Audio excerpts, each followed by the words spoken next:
et bienvenue sur Rubber & Steel, la chaîne pour tout savoir sur les montres. Aujourd'hui, je vais vous présenter ma collection de montres et vous allez voir qu'à la fin, je vais vous annoncer quelque chose d'inattendu et ça donnera même suite à une prochaine vidéo. Donc, restez bien jusqu'à la fin. Ceci étant dit, on va pouvoir rentrer au cœur de l'horlogerie.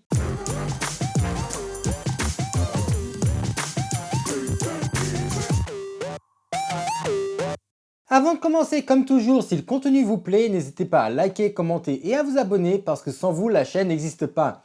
Et en plus, l'abonnement est gratuit, donc pourquoi s'en priver? Voici aussi les deux photos que le gagnant du concours du calendrier de l'Avent m'a envoyées. Et encore une fois, félicitations à lui qui a gagné une magnifique Seiko 5 Sport. Pour commencer, voici ma toute première montre que j'ai reçue pour ma communion. Je ne saurais pas vous donner énormément d'informations sur la montre, sauf que c'est une Swatch Aeroni en aluminium qui est équipée d'un mouvement quartz avec un cadran et une lunette bleue et un cadran date à 3 heures. Cette montre est très légère et niveau taille, je dirais que c'est une 36 mm de diamètre. J'aimerais vous dire que ma passion vient de cette première montre, mais pas du tout.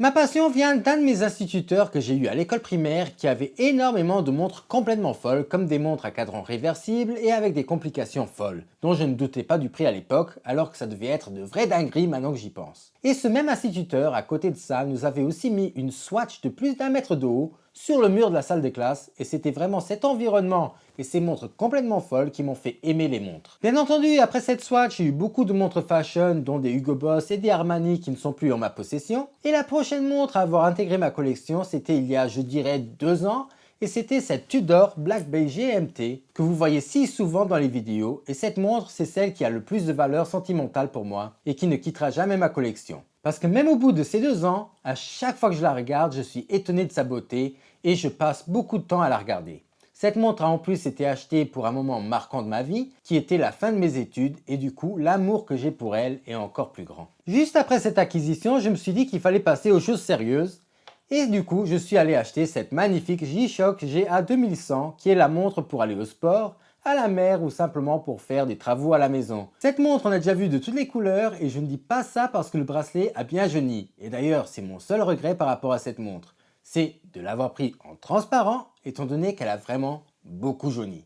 Bon, au poignet, ça ne se remarque pas ou quasiment pas, mais quand même, c'est un point négatif. Mais bon, j'achèterai peut-être un kit dans le futur avec un nouveau bracelet ou deux, et je vous en parlerai en vidéo si je trouve ça convaincant. Peu de temps après, j'ai reçu de la part de mon frère cette magnifique Tissot PRX Sport Mati 80, que j'ai reçue quasiment au moment de sa sortie et dont la vidéo avait extrêmement bien fonctionné. Et je pense même qu'elle avait dépassé les 10 000 vues, si je ne me trompe pas. Cette montre est parfaite dans tous les points de vue et j'ai qu'une seule remarque subjective négative à faire par rapport à cette montre.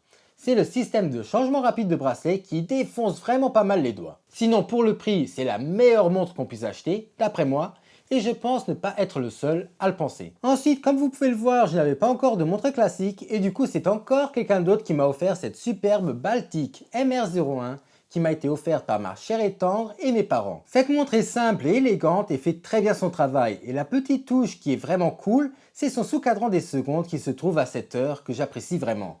Mais dans cette montre, la véritable magie opère quand on regarde à l'arrière de la montre. Ce mouvement est simplement superbement bien décoré, et en plus, avoir un micro-rotor pour un prix ne dépassant pas les 700 €, c'est quand même fou. 36 mm de diamètre, et ça m'a fait comprendre que c'est une taille qui me va extrêmement bien au poignet.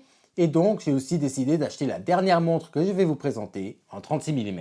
Voici la dernière montre que je me suis achetée et c'est cette montre qui n'est déjà plus dans ma collection et dont je vous raconterai l'histoire de son départ dans la prochaine vidéo. C'était une Rolex Explorer 1 hors acier 36 mm que j'ai reçue au bout d'une semaine d'attente chez un revendeur officiel Rolex, ce qui est complètement fou quand on y pense.